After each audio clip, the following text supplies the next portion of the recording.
Hi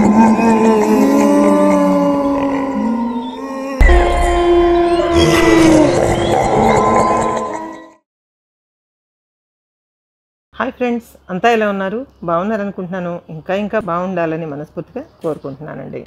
మీ అందరి కోసం మరొక హారిఫయింగ్ ఇన్సిడెంట్తో మళ్ళీ మీ ముందుకు వచ్చేసాను. ఇది ఎవరు ఏమనుకున్నా స్వయంగా నేను అనుభవించినటువంటి సంఘటన అండి. అయితే ఈ సంఘటనని మీరు రకరకాలుగా అర్థం చేసుకోవచ్చు, అది మీకే వదిలేస్తున్నాను.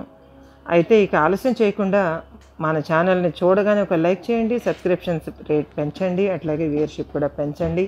ఈ 2 ఛానల్స్ మీకోసం నడుపుతున్నావు కనుక మీరే దాన్ని ఓన్ చేసుకుని ఇంకా మంచి మంచి కార్యక్రమాలు నేను మీకోసం రూపొందించేలా నాకు ప్రోత్సాహం ఇవ్వాల్సిందిగా కోరుతున్నాను. సో ఇంకెందుకంటే ఆలస్యం, ఇంకా మన రియల్ హారర్ స్టోరీలోకి వెళ్ళిపోదాం.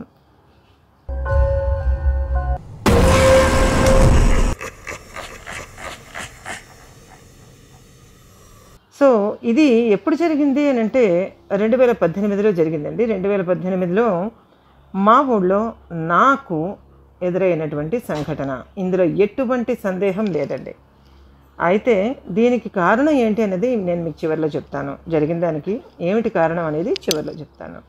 సో 2018 సంవత్సరంలో అది ఒక కార్తీక మాసం అండి. ఆ కార్తీక మాసంలో అంటే నవంబర్ నెల చలి బాగా ఉంటుంది. చక్కని వేళ సంప్రదాయ కార్యక్రమాలు మహిళలు చక్కగా చేసుకునేటటువంటి ఆ సీజన్లో నాకు అలవాటు ఏంటంటే ప్రతిరోజు మా ఊళ్ళో ప్రవహించేటటువంటి నాగావళి నది రేవుకి వెళ్ళి అక్కడ దీపాలు విడిచిపెట్టడం, కార్తీక దీపాలు విడిచిపెట్టడం కంపల్సరిగా నేను చేస్తాను. నది పూజ, రావి చెట్టు పూజ ఇటువంటివన్నీ కూడా చేసుకుంటానండి. అట్లాగే చేసుకోవడానికి ఒకసారి నేను నాతో పాటు మా టీం మెంబర్ మధు, మీకు తెలుసు కదా, అతను కూడా కలిసి ఒకరోజు వెళ్ళామండి. అంటే రోజు వెళ్తూ ఉండేవాళ్ళం. మాకు సంఘటన ఎదురైనటువంటి రోజు, ఆ రోజు పొద్దుట అతను నేను కలిపి ఇంకేదో పని మీద బయటికి వెళ్ళి ఆ రోజు సాయంత్రానికి కావలసిన సామగ్రి అంతా తెచ్చుకుని ఇంట్లో పెట్టుకుందామని బజార్లోకి అయితే వెళ్ళామండి. ఆ రోజు ముందు రోజు శుక్రవారం కావడంతో శనివారం మార్నింగ్ వెళ్ళేటప్పటికల్లా మార్కెట్ అంతా కూడా ప్రతి షాప్ ముందర కూడా దిగదుడిచి వేసినటువంటి ఏవేవో అన్నీ ఉన్నాయి. బట్ అప్పటికే వెహికల్స్ తొక్కుంటూ వెళ్ళిపోయాయి. మేము కూడా అవేం పట్టించుకోలేదు. ఇంకా అవన్నీ పట్టించుకుంటే అడుగు కూడా వేయలేము, అంత రష్గా ఉంటుంది. అయితే అవన్నీ మాకు కావాల్సినవన్నీ కొనేసుకుని ఉసిరికాయ దానానికి వీటికి వాటికి అన్నింటికి కొనేసుకుని మేము మార్నింగ్ బయటకు వచ్చామండి. ఒక దగ్గర అడుగు వేసేటప్పటికి నాకు ఒక్కసారి పాదం అడుగు నుంచి జర్క్ వచ్చినట్టుగా అనిపించిందండి. ఒక్కసారి నా ఒళ్ళు తూలినట్టుగా అయింది. తూలినట్టుగా అయితే వెంటనే పక్కనే ఉన్నటువంటి మధుని, చూడు నాకేంటి కళ్ళు తిరుగుతున్నాయి రోడ్డు మీద అని అంటే, ఏంటి పడిపోతావా ఏంటి, కారు దాకా నడవగలవా అని అడిగాడు. అడిగితే నడవగలను, నో ఇష్యూ, కారు దాకా నడవగలను, కానీ ఎందుకు ఇలా అవుతుందంటావు అనేసి మళ్ళీ కాలు అక్కడి నుంచి తీసి మళ్ళీ అదే కాలు అక్కడే వేశానండి. నేను లెఫ్ట్ లెగ్తో తొక్కాను, అక్కడే మళ్ళీ వేశాను. మళ్ళీ వేస్తే మళ్ళీ అదే సేమ్ ఎక్స్పీరియన్స్ హ్యావ్. అయితే దీనికి ఏం చేయాలి, ఎలాగా, ఎందుకు ఇట్లా అవుతుంది అని అనుకుని కొంతసేపు అయిన తర్వాత కారులో కూర్చుని ప్రశాంతంగా ఒక చిన్న ప్రక్రియ చేసుకుని నాకు నేను కూల్ అయ్యానండి. కూల్ అయిన తర్వాత నేను ఏదో తొక్కుడు దోషం అయ్యి ఉంటుంది, తొక్కేసి ఉంటాను, అంతకు మించికి వెళ్ళలేదు, గో టు హోమ్ అని ఇంకా ఇంటికి వచ్చేసామండి. ఇంటికి వచ్చేసిన తర్వాత ఇంకా రొటీన్లో పడిపోయాం. ఆ రోజు నాకు భోజనం సహించలేదు, చాలా హెడేక్ వచ్చింది. ఇవన్నీ కూడా దానికే కారణం అని తెలిసి మా వాళ్ళు, మా వంట ఏం చేసింది, గుప్పెడు ఉప్పు ఏవో తీసి దిగదుడిచింది. చిన్నపిల్లలాగా నాకు దిగదుడిస్తున్నావు అంటే నాకేం పడుతుంది, ఇలా అయిపోయిందండి. సాయంత్రం అయింది. సాయంత్రం అయ్యేటప్పటికి నేను ఎప్పటిలాగే స్నానం చేసుకుని 6 o'clock కల్లా రెడీగా ఉన్నాను. ఇంకా మధు నేను కలిసి ఏటి దగ్గర ఉండేటటువంటి రేవులని వెతుక్కోవడం మాకు పెద్ద పని ఎప్పుడు కూడాను. ముందర ఏంటంటే మాకు ఉమారుద్ర కోటేశ్వరాలయం అని చెప్పి ఒక బ్రహ్మాండమైన శివాలయం ఉంది. అది చాలా చారిత్రక ప్రసిద్ధి చెందినటువంటి, ఐతిహాసిక ప్రసిద్ధి చెందినటువంటి శివాలయం. ఆ శివాలయం దగ్గర ఒక పెద్ద రావి చెట్టు ఉంటుందండి. అది 800 సంవత్సరాలతో నాకైతే తెలియదు, కానీ చాలా పెద్ద మానుతో రావి చెట్టు ఉంటుంది. ఆ రావి చెట్టు దగ్గర నాగప్రతిమలు ఉంటాయి. నాగదేవతల పూజ ముందు అక్కడ చేసుకుని ఆ తర్వాత వినాయకుడిని కూడా చూసుకుని దుర్గాదేవిని చూసుకుని అవన్నీ చేసిన తర్వాత అప్పుడు నదిలోకి దిగుతాం అనమాట ఎప్పుడు కూడాను. అయితే అట్లాగే జరిగి ఆ రోజు అదేంటంటేనండి, చుట్టూరు కాంపౌండ్ కట్టి ఉంటుందండి ఆ రావి చెట్టుకి. దానికి తోడు లోపలికి వెళ్ళడానికి ఒక్క మనిషికి మాత్రమే, కాస్త బొద్దుగా ఉన్న మనిషి అయినా పర్వాలేదు కానీ ఒక్క మనిషి మాత్రమే లోపలికి వెళ్ళడానికి వీలుగా ఒక 2.5 అడుగులు గేటు లాంటిది ఉంటుంది, చిన్నది ఐరన్ గ్రిల్స్తో గేట్ ఉంటుందండి. ఆ గేటు తోసుకొని మనమైనా కానీ నిలువుగా వెళ్ళలేము, అసలు అంత ఇరుకుగా ఉంటుంది అది. అదెంతో మెజర్మెంట్ నాకు తెలియదు, కానీ మనమైనా జాగ్రత్తగా వెళ్తే పట్టేస్తాము, లేకపోతే అడ్డం తిరిగి వెళ్ళాలన్నమాట. అలాంటి పరిస్థితుల్లో ఆ రోజు సాయంకాలం, శనివారం సాయంకాలం నేను ఎదుర్కొన్న భయానక సంఘటన నేను నా జీవితంలో మర్చిపోలేను. ఏం చేయాలో అర్థం కాలేదు అక్కడ. అలాంటి సిచ్యువేషన్ విన్నాక మీ కామెంట్స్ రూపంలో మీరే తెలియచేయండి. మా శ్రీకాకుళం వాసులు కూడా చాలామంది చూస్తున్నారు. మాది శ్రీకాకుళమే, మాది ఉత్తరాంధ్రే, మాది అదే అని చాలామంది చెప్తున్నారు. I felt very happy to hear. అలాగే చాలా హ్యాపీగా ఉందండి. అయితే ఆ రోజు సాయంత్రం జరిగింది, లోపలికి వెళ్ళిన తర్వాత మొత్తం అంతా ప్రదక్షిణాలు చేసుకుని నేను ఒక దగ్గర అలాగా దీపాలు వెలిగించుకుంటూ వెళ్తున్నాను. నాగదేవతలకి అభిషేకాలు చేసుకుని ఆ తర్వాత అలాగ ఇంకా ఏదో నా రొటీన్ కార్యక్రమం చేసుకుంటూ వెళ్తున్నాను అనమాట. అప్పటికి జనం కొంచెం తగ్గారండి. ఆ రోజు ఎందుకనో పెద్దగా లేరు.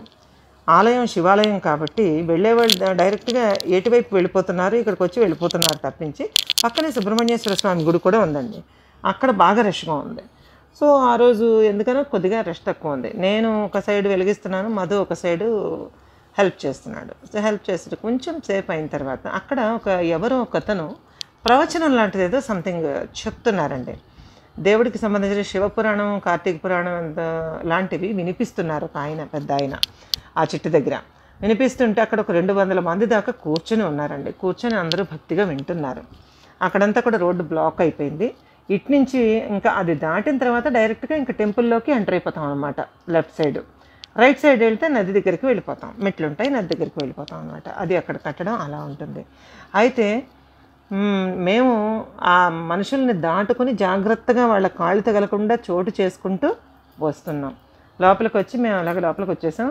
అది గేటు తీసే ఉంది, అంటే ఆ లోపలికి రావి చెట్టు దగ్గర గేటు తీసే ఉంచాం. మేమెవరమండి మూయడానికి, తీసే ఉంచాం. వేరే భక్తులు వస్తారు కదా, తీసే ఉంచి పని చేసుకుంటున్నాం. ఒక్క నిమిషం తర్వాత నేను చూశానండి, నేను వెలిగిస్తున్నానండి దీపాలు వెలిగిస్తూ ఉంటే నేను పట్టించుకోలేదండి. నేనేదో శివస్థుతి చదువుకుంటూ త్రిదళం త్రిగుణాకారం ఏదో అనుకుంటూ వెలిగించుకుంటుంటే మీరు బిలీవ్ ఇట్ ఆర్ నాట్, ఎవరో పక్కన అనే సౌండ్తో ఊదేస్తున్నట్టుగా దీపాలు నేనేవేవి వెలిగించానో ఆ దీపాలన్నీ కూడా ఆరిపోతుంటే ఒక క్షణం తర్వాత నాకు బ్రెయిన్ పనిచేసింది అనమాట. ఏంటి ఇలా ఆరిపోతున్నాయి అని చెప్పేసి ఇలా పక్కకి తిరిగి చూసేటప్పటికండి, మీరు నమ్మితే నమ్మండి, లేకపోతే మీ ఇష్టం, అనుభవించిన వాడికే నిజం తెలుస్తుంది ఎప్పుడైనా. అక్కడ నాకు కరెక్ట్గా ఒక 2 అడుగుల దూరంలో నిలబడి ఉంది ఒక పెద్ద ఎద్దు అండి. నల్లగా ఉంది, నల్లటి ఎద్దు. పైగానేమోని దాని కొమ్ములు ముందుకి ఇలా వంచినట్టుగా ఉన్నాయి. తర్వాత అది సుమారుగా 5.5 నుంచి 6 అడుగుల ఎత్తుంది. చాలా పెద్దదండి, నా అంత పొడవు ఉంది అది. నేను నిలబడితే దాని మొహం దగ్గరికి నా మొహం వచ్చిందనమాట, అంత ఎత్తుగా ఉంది ఆ మోపురం. అది అద్భుతమైనటువంటి సంఘటన అనుకోవాలని అప్పుడు అనిపించింది. కానీ దాని కళ్ళల్లో తీక్షణమైన దృష్టి నా వైపు. తర్వాత దాని మెడలో ఈ దున్నపోతులకి కడతారు చూడండి, తల వెంట్రుకల కట్టెలు కడతారు కదా, నల్లటి మెడలోని తాడు కడతారు కదండి, అలాంటి పెద్ద తాడు దానికి ఒక గంట వేలబడి ఉన్నాయండి. అదేం చేస్తుందంటే నేను అంతవరకు పెట్టినటువంటి దీపాలన్నింటినీ దాని ముట్టెలో నుంచి గాలి వదిలి ఆర్పేస్తున్నది. నేను అప్పటికి 9-10 దీపాలు వెలిగించానండి వరుసగా నాగుల దగ్గర. వెలిగిస్తే అవన్నీ ఆర్పేస్తుంది. అది కూడాను అని ఒక రకమైన ఘీంకారం. ఆ ఘీంకారంతో పాటు ఏంటో తెలియదు సౌండ్, ఉఫ్ ఉఫ్ అని ఆపేస్తుంది. నా కోళ్ళు జలధరించింది. అది నా వైపు చూపు చూస్తే ఎవరో బద్ధశత్రువుని చూసినట్టు, వేటని చూసినట్టు, అంటే అది వేటాడితే నేను వేట ఆహారంగా మారిపోతానన్నమాట. అలాంటిది ఒక పులి ఒక లేడిని చూసినట్టుగా ఉంది దాని చూపు. అది ఎద్దో లేకపోతే ఆవో చూసినట్టుగా సాఫ్ట్గా ఉన్న దైవిక జంతువు చూసినట్టు లేదండి. నేను చూశాను, నేను షాక్లో ఉన్నానండి. అది మొత్తం ఆపేస్తున్నది, దీపాలన్నీ ఆర్పేస్తుంటే ఒత్తులన్నీ కూడా తినేస్తున్నది ఆ వేడితోటి. ఏ ఆవులు అలా చేయవండి. దీపాలు వెలుగుతుంటే మూతి కాలుతుంది కాబట్టి వెయిట్ చేస్తాయి, అక్కడేం లేవు. అరటిపళ్ళు పెట్టాను నేను, చిన్న చిన్న ముక్కలు పెట్టాను. తర్వాత ఏమో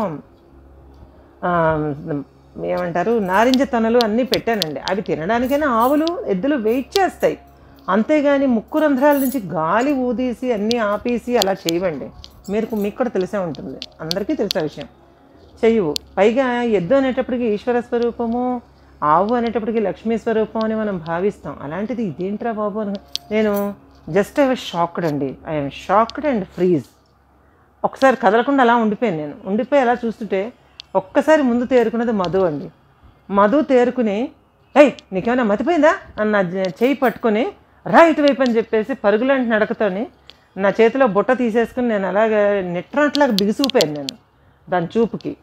ఆ బిగుసుకుపోతే నన్ను భుజం మీద ఒక్కటి కొట్టి నన్ను ముందుకు లాగాడు అనమాట. ముందుకు లాగేసరికి ఉరుకులు పరుగులతో మేము బయటకు వచ్చేసామండి. మనుషులం కదా, గొప్ప వచ్చేసాం. అది టర్న్ తిరగలేకపోతుంది. దాని పొట్ట, దాని తలక బొజ్జ అక్కడ టర్న్ తిరగలేకపోతుంది. మీకు అర్థమైంది అనుకుంటాను. ఇక్కడే జాగ్రత్తగా వినండి. అవతల ప్రవచనం జరుగుతుంది, యువతల గుళ్ళో రష్ ఉంది, అవతల నది దగ్గర రష్ ఉంది, సెంటర్లో రావి చెట్టు ఉంది. రావి చెట్టుకు వెళ్ళడానికి 2.5-3 అడుగులకు మించి ప్రవేశ ద్వారం లేదు. అందులో నాలాంటి బొద్దైన మనిషి జబరైన మనిషే పట్టరు. అలాంటిది అంత పెద్ద ఎద్దు ఎలా వస్తుందండి? అది లోపలికి ఎలా వచ్చింది అన్న థాట్ నాకు వచ్చింది. నేను బయటకు వచ్చేసిన తర్వాత నన్ను ఈడ్చుకుంటూ బయటికి తీసుకొచ్చేసాడు మధు. తీసుకొచ్చేసేది గడి పెట్టామండి. గడి పెట్టిన తర్వాత అక్కడ సెక్యూరిటీ అని గట్టిగా అరుస్తున్నాడు. నేను కూడా అరుస్తున్నాను, హెల్ప్ మీ ఎవరున్నారు ఇక్కడ అని. అది టక్కని అటువైపు నుంచి తిరిగిందండి, టర్న్ తిరిగి నా వైపు క్రోధంగా ఎర్రటి కళ్ళతో చూస్తున్నది. ఎద్దు కళ్ళు అసలు ఎంత బాగుంటాయంటే అంత బాగుంటాయండి.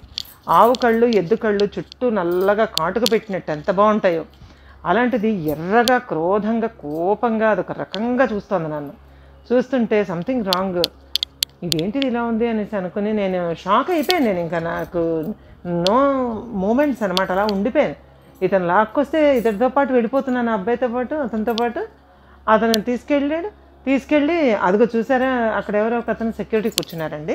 సెక్యూరిటీ కూర్చుంటే అసలు లోపలికి అంత పెద్ద ఎద్దు ఎలా వచ్చింది ఆ లోపలికి, పొడిచేదా మనుషులకి, ఏది చూస్తాను మీరు అని అతను అడిగాడు. అవునండి, లోపలికి ఎద్దు ఎలా వదిలేరు, ఎలా వచ్చింది అసలు, అది ఎలా పట్టింది, ఎక్కడి నుంచో మీద నుంచి ఎగిరి రావాలి కానీ అది ఎలా వచ్చింది అని నేను కూడా అడుగుతున్నానండి. ఎందుకు నేను ఇంత ఎక్సైట్మెంట్తో చెప్తున్నానంటే ఈ సంఘటన ఎప్పుడు తలుచుకున్నా ఐ ఫీల్ లైక్ దిస్, ఎప్పుడు ఇలాగా అనిపిస్తుంది నాకు. అది చూస్తే అక్కడ లోపలికి ఉందండి, అది లోపలికి ఉంది. అతను వెంటనే అన్నాడు అనమాట, మొత్తం తలుపులు మూసేయండి, అది ఎలా బయటకు తీసుకొస్తామన్న తర్వాత చూసుకుందాం, తర్వాత ఇటువైపు వచ్చే గేట్లు వినాయకుడి గేట్లు తీసిన తర్వాత వస్తుంది, అమ్మ మీరు ఎటు వెళ్తారో వెళ్ళిపోండి అన్నాడు. ఎటు వెళ్తారో వెళ్ళిపోండి అని అంటే నన్ను గబగబా లాక్కొని, నువ్వు అసలు దాని చూపుకు అంతకు నువ్వు పద వెళ్దాం అని చెప్పేసి, అందులో ఏదో తేడా ఉంది, పద వెళ్దాం అని చెప్పేసి చేయి పట్టుకుని గబగబా మెట్లు దెబ్బ దించుకుంటూ ఏటువైపు వెళ్ళిపోయామండి. అక్కడ సుమారుగా ఒక 20-30 మెట్లు ఉంటాయి. అవి దిగి ఏట్లోకి అడుగు పెడతాం అనమాట. అక్కడ నేనేంటంటే అక్కడ మెట్ల మీద అన్నీ తీరుబాటుగా కూర్చొని అవన్నీ సర్దుకొని ఆ దీపాలు అవన్నీ కూడాను ప్రాణదీపం వెలిగిస్తే అవి అన్నీ కూడా పెట్టుకొని అరటి డప్పల్లో అన్నీ పెట్టుకొని నేను రెడీ అయ్యి ఉసిరికాయలు పెట్టుకుని అన్నీ చేసుకున్న తర్వాత అప్పుడు నదిలోకి దిగుతాం అనమాట. దిగి విడిచిపెట్టి వెళ్ళాం అనమాట. అలా విడిచిపెట్టేంత నాకు మైండ్ పోయింది, మైండ్ అసలు పనిచేయడం మానేసింది. Brain is not working.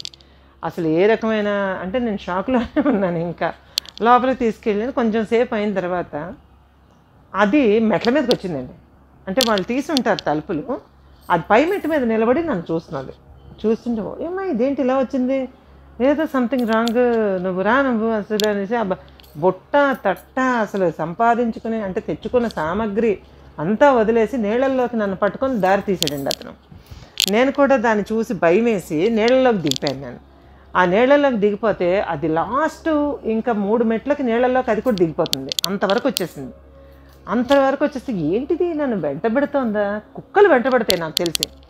ఏదన్నా ఒక ఆహారం ఎక్కువగా కావాలి, ఆకలిగా ఉంది అనుకున్నప్పుడు తోడేళ్ళు లాంటి క్రూర జంతువులు వేటాడతాయి. బట్ ఎద్దులు వేటాడడం నేను ఎప్పుడు చూడలేదు. అలాంటిది ఏంటి ఇలా జరుగుతుంది, అసలు ఎందుకు వచ్చాం మేము అసలు అనుకుని నీళ్ళల్లోకి వెళ్ళిపోయామండి. నీళ్ళల్లోకి వెళ్ళిపోతే అసలు కళ్ళని నీళ్ళు వచ్చేస్తున్నాయి. ఎప్పుడైతే నీళ్ళల్లోకి వెళ్ళిపోతే ముడుకుల దాకా నేను ఎంత హైట్ ఉంటాను, నాకు ముడుకుల దాకా వాటర్లోకి దిగిపోయామండి. నడుము దాకా దిగిపోయాం. నడుము దాకా దిగిపోయి నీళ్ళల్లో నిలబడి చూస్తున్నాం అనమాట. అది దిగితే ఎటు పారిపోవాలా అని. ఎటు పారిపోవాలి, ఎటు ఈదుకుంటూ వెళ్ళిపోవాలి, ఎటు పోవాలి, ఏమవ్వాలి, ఇది నన్ను ఇవాళ చంపేస్తుందా, పొడిచి చీరేస్తుందా, ఏం చేస్తుంది, నన్ను చంపడానికి వచ్చినట్టుంది అని అనుకున్నానండి. అనుకుని స్వామివారికి దండం పెట్టుకున్నాను. స్వామి నువ్వే దిక్కు, దీని నుంచి నన్ను ఎలా రక్షిస్తావో, ఆఖరికి నీళ్ళల్లో దిగిపోయాను నేను, కార్తీక దామోదర నీదే భారం అని విష్ణుమూర్తిని నమస్కారం చేసుకున్నా. నమస్కారం చేసుకుని లోపల నాకు గటగట వణికిపోతున్నానండి. నేను చలికి వణకట్లేదు, భయానికి వణుకుతున్నాను. నేను భయానికి వణుకుతుంటే మధు పరిస్థితి కూడా ఏమంత డిఫరెంట్గా లేదు. ఎందుకంటే హీ వాజ్ ఆల్సో షాక్డ్. అది ఎలాగ ఇందులోంచి బయటపడాలి అని ఇద్దరికీ మెదళ్ళు బూజుపెట్టినట్టు అయిపోయి, నాకు చిక్కుపడిన దారపురీళ్ళు అయిపోయింది. నాకు ఎందుకలా అయిపోయింది, ఏమైంది అసలు. ఈలోపేమో సెక్యూరిటీ వాళ్ళు వచ్చారండి. అలాగే కొంతమంది కుర్రాళ్ళు కూడా వచ్చారు.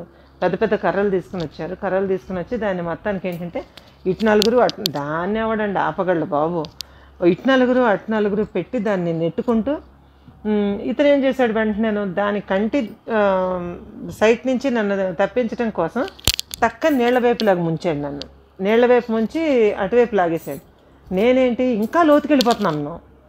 ఇంకా లోతుకి వెళ్తే ఇంకా లాగేస్తుంది అది. అసలే మా దొంగేరంటామండి. అలాంటిది ఇంకా నాకు ఏకంగా నాకు చెస్ట్ వరకు వచ్చేసింది వాటర్. ఇంక ఇందులో కార్తీక మాసం చచ్చిపోయిన పుణ్యం ఎలా అనుకుంటున్నాను నేను. కానీ దాన్ని నెమ్మదిగా అతి కష్టం మీద నేను ఎప్పుడైతే దానికి కంట పడలేదో అది సైలెంట్ అయిందండి. అది మామూలు ఎద్దుగా ఉన్నది. అప్పుడు వాళ్ళందరూ దాన్ని ఎలాగో మొత్తం మీద సెట్ చేసి దాన్ని బయటికి తీసుకెళ్లారు. మెట్లన్నీ ఎక్కించారండి. మెట్లన్నీ ఎక్కించిన తర్వాత ఈ షాక్ నుంచి తేరుకున్న తర్వాత నీరు ఎక్కువ వస్తుందివే, ఇలా కాదు, మనం మెల్లిగా మెట్లెక్కిపోదాము, మెట్లెక్కిపోయి నువ్వు ఇక్కడే కూర్చో, నేను వెళ్ళి చూసి వస్తాను అది ఎక్కడుందోను, దానికి దొరకకుండా మనం టెంపుల్లోంచి రెండో సైడ్ నుంచి పారిపోదాం నిర్ణయించుకొని అక్కడి నుంచి బయలుదేరి నన్ను అక్కడ తడి బట్టలతో గడగడ వణికిపోతున్నాను నేను. అంటే నేను ఊహించని ఈ సంఘటనకి భయంతో వణుకుతున్నాను నేను. అతను గబగబా పరిగెత్తుకొని వెళ్ళి చూసొచ్చాడు. చూసొస్తే దాన్ని అక్కడ ఒక రివర్ వ్యూ పార్క్ ఉందండి మాది, మా ఊళ్ళోని. ఆ రివర్ వ్యూ పార్క్ వరకు దాన్ని నెట్టేశారు వాళ్ళు. నెట్టేసి అక్కడ అడ్డంగాని బార్కేడ్లు అటువి కర్రలతో పెట్టింది ఆ వెనక్కి పెట్టారనమాట. పెడితే అది చెప్పాడు, ఇక్కడ పర్లేదులే మనం ముందు సైడ్ నుంచి వెళ్ళిపోదామంటే, మన బండి ఇటువైపు ఉంది కదా అన్నాను నేను. కారు ఏంటంటే అక్కడ కొంచెం బిచ్చగాళ్ళు గట్రా ఉంటారు, కొంచెం వెడల్పు ఉంటుందని చెప్పేసి కార్లన్నీ అక్కడ ఉంచుతాం. ఆ కారుతో చచ్చినట్టు అక్కడికే వెళ్ళాలి మేము. ఇంక ఇది లాభం లేదని చెప్పేసి వెంటనే వాళ్ళ ఫ్రెండ్ది ఫోన్ చేసి ఒక బైక్ తెప్పించుకున్నామండి. గుడిలో నుంచి రివర్స్ సైడ్ వెళ్ళిపోయామండి. రివర్స్ గుడిలో నుంచి వెళ్ళిపోయి అవతల ద్వారం నుంచి మెట్లు ఎక్కేసి అవతల నుంచి గుడి వీధి వస్తుందండి మెట్లు.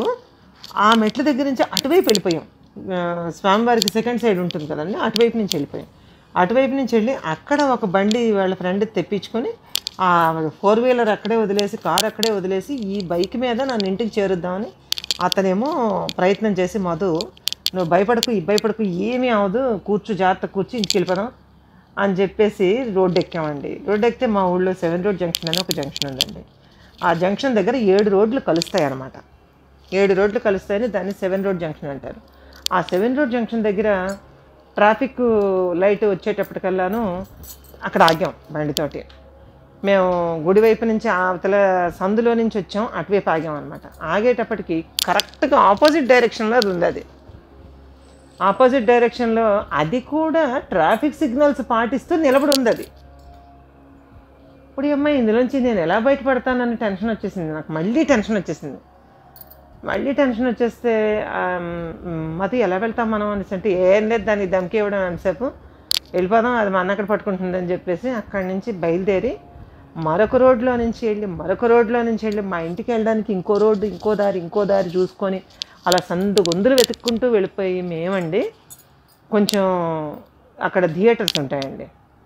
థియేటర్ల సెంటర్ వచ్చింది. ఆ సెంటర్ దగ్గర నుంచి మీదకి వెళ్ళి లోపలికి వెళ్తే కానీ మా ఇల్లు రాదు. అక్కడికి వచ్చామండి. మా ఇంటికి కొంచెం నియర్ బై వచ్చేటప్పటికి కరెక్ట్గా మా ఇంటి జంక్షన్లో కనబడింది అది. You believe it or not, I don't have any problem. ఎందుకంటే ఎవరు నమ్మినా నమ్మకపోయినా అనుభవించింది నేను, మధు. ఈసారి ఎప్పుడైనా కెమెరా ముందుకి నేను మధుని తీసుకొచ్చినప్పుడు ఈ విషయాలు నేను మీకు డైరెక్ట్గా మాట్లాడుకుందాం అందరం కలిసి. అయితే ఇట్లా జరిగిందండి. అది ఎదురుగా ఉండడం చూసేటప్పటికి నేను అనుకున్నాను, ఇవాళ ఇది కుమ్మేస్తుంది నన్ను ఖచ్చితంగాను. నేను తొక్కిన దాంట్లో నుంచి ఏదో ఒక ఈవిల్ స్పిరిట్ ఎద్దు రూపంలో నన్ను వెంటాడుతోంది. ఇది అబద్ధమైన అనుకున్న, సినిమా అనుకున్న, కథ అనుకున్న, కల్పితం అనుకున్న, విన్నవాళ్ళ వివేకానికే వదిలేస్తున్నా. కానీ అది అక్కడ ఎదురయ్యేటప్పటికీ నాకు బతుకు మీద ఉన్న ఆశ కూడా పోయింది. పోయిన తర్వాత అప్పటికే వచ్చామండి మేము. చాలా ప్రయాణించి వచ్చాం. 7:30 కల్లా ఇంటికి వచ్చేవాళ్ళం. 9 వరకు రోడ్లు పట్టుకొని తిరుగుతున్నాం దానికి దొరకకుండా రావడానికి. ఇంకా లాభం లేదని చెప్పేసి మరొక ఈ క్రెడిట్ మాత్రం గోస్ టు మధు అండి. అక్కడి నుంచి లాగి మళ్ళీ ఇంకొక వీధి, దానికి పసిగట్టలేని వీధుల్లో నుంచి మా ఇంటి దగ్గర బండి పడేసి గేట్ తీసేసుకుని నన్ను లోపలికి పెట్టేసి మేము లోపలికి వెళ్ళిపోయి వరుసగా 2 కాళ్ళు కడిగేసుకుని బయట లోపలికి వెళ్ళిపోయి సేఫ్టీ డోర్స్, లోపల డోర్స్ అన్నీ మూసేసి మేడ మీదకి వెళ్ళిపోయామండి. వెళ్ళిపోయిన తర్వాత చూస్తే అది అక్కడ కనపడలేదు. బాల్కనీలోకి వచ్చి మళ్ళీ చూశాను, రహస్యంగా చూశానండి, అక్కడ కనపడలేదు. ఇంకా నా బెడ్రూమ్కి, మాస్టర్ బెడ్రూమ్కి అవతల పక్క ఉన్న కిటికీ దగ్గర నుంచి లోపల దాక్కుంటే నేను రాననుకున్నావా అని అనిపించిందండి. దిస్ ఈజ్ ట్రూ అని అంటే అప్పుడు నేను సర్దుకున్నానండి. అప్పటికే మా నాన్నగారు ఉన్నారు. మా నాన్నగారు కూడా నాతో మాట్లాడిన తర్వాత పని ఆమె కాఫీ ఇచ్చిన తర్వాత నేను కొంచెం సర్దుకున్న తర్వాత బట్టలు మార్చుకుని నేను నదిలో పడిపోయాను అనుకున్నారు అందరూ తడి బట్టలకి. ఆ తర్వాత ఇవేం చెప్పకుండా నీళ్ళల్లో కాసేపు దిగామని చెప్పేసి ఆ తర్వాత ఈ గొంతు వినిపించిన తర్వాత నాలోని ఉన్నటువంటి ఉపాసనా శక్తి అప్పుడు నేను మేలుకొందండి. ఇదేంటి నన్ను భయపెట్టేది, నేను సేఫ్ సైడ్ వచ్చాం కదా. అప్పుడు ఏంటంటే స్త్రీ సహజమైన భయం మరలేదు. సరే అని చెప్పేసి ఏం చేస్తావో చెయ్యవే, రా, నీకు దమ్ముంటే ఇప్పుడు రా అని చెప్పేసి గది మధ్యలో ఒక స్టూల్ వేసుకొని కూర్చొని ప్రశాంతంగా నేను నా జపమాలు తెచ్చుకొని నేను చెయ్యాల్సిన కొన్ని పరిహారాలు మొదలుపెట్టానండి. మొదలు పెడితే అదంటది, కాళ్ళు వేసి తొక్కావు అంటుందండి. తొక్కిన దాన్ని వదులుతానా, తొక్కేస్తా ఏమనుకుంటున్నావు అంటుంది. నాకు ఒక పక్క దాన్ని ఏమైనా సరే చేసేయాలన్న కక్ష ఒకవైపు, ఇలాంటివి కూడా జరుగుతాయా అని ఆశ్చర్యం ఒకవైపు. ఆ రాత్రి 12 గంటల దాకా నాకు మధు హెల్ప్ చేస్తూనే ఉన్నాడు. నేను ఆ తొక్కుడు దోషాన్ని పోగొట్టుకోవడానికి శాస్త్రబద్ధంగా నేను చేయవలసిన పరిహారాలు చెల్లించిన తర్వాత మాత్రమే ఆ అరుపులు వినిపించడం మానేసి. This is very very very terrific incident for my life, entire life. ఎందుకంటే అసలు చాలా సాధు జంతువైన దానికి ఎందుకంత కోపం వచ్చింది అనుకుంటే అది జంతువే కాదు. అసలు నేను మార్కెట్లో తొక్కిన దిగదుడుపుకి ఉన్న దుష్ట శక్తి నా కాళ్ళ ద్వారా నాకు ఎఫెక్ట్ అవ్వాలని చూసిందండి. అది నన్ను ఎఫెక్ట్ అవ్వలేక అక్కడ ఉన్న ఒక ఎద్దుని ఆవహించి ఈ రకంగా నన్ను వేటాడి నన్ను ఏదో చేయాలనుకుంది. బట్ వెంకటేశ్వర భక్తులకి అంత సులభంగా ఏమీ కాదు. కనుక ఆయన తన పాదాల నుంచి పుట్టినటువంటి గంగ మా నాగావళి కదా, మా నాగావళి నదులన్నీ అంతే కదండి. ఆ నది నీళ్లలో నన్ను దాచుకొని జాగ్రత్తగా మధు ద్వారా ఇద్దరిని ఎవరూ ఇంజరీస్ లేకుండా ఇంటికి వచ్చామండి. సో ఇది ఎంత భయానకమైన సంఘటనో. ఇన్ని సంవత్సరాల తర్వాత కూడా దీన్ని చెప్తున్నప్పుడు నేను ఎంత టెన్షన్ ఫీల్ అవుతున్నానో మీరు ఒక్కసారి గుర్తించవలసిందిగా నేను మిమ్మల్ని కోరుకుంటున్నాను. అండ్ ఇదండి ఈరోజు నేను మీకు చెప్పాలి అని అనుకుని మీకు ఎక్సైట్ అవుతూ చెప్పినటువంటి హర్రర్ స్టోరీ.